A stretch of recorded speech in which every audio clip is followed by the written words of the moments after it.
İki məktəbi bombaladıq. Balaca qızlar dünyasını dəyişdi. Halbuki anaları onların evə gəlməyini gözləyirdi. Qızlarını məktəbə göndərəndə müharibə olmayacağına inanırdılar. Çünki danışıqlar aparılırdı. Çünki Marco Rubio bazar ertəsi bölgəyə gedəcəyini demişdi. Buna görə də qızları məktəbə göndərmişdilər.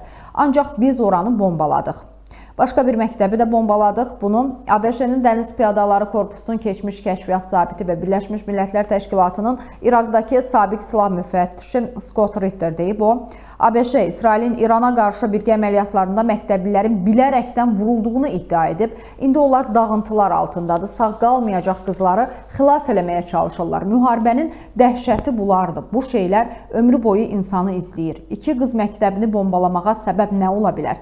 Mən bu işin içindəyəm. Bunu vəzifə olaraq icra eləmişəm. Belə səhvlərin tez-tez təkrarlanmadığını bilirəm. Ritter xüsusilə qız uşaqlarının olduğu iki məktəbin qəsdən bombalandığını iddia eləyərək bunu müharibənin ən qaranlıq üzünü göstərdiyini bildirib. Qeyd edək ki, ABŞ və İsrailin endirdiyi zərbələr nəticəsində İran məktəblərində 175-dən çox müəllim və şagird həlak olub. Ölənlərin əksəriyyəti tələbələrdir.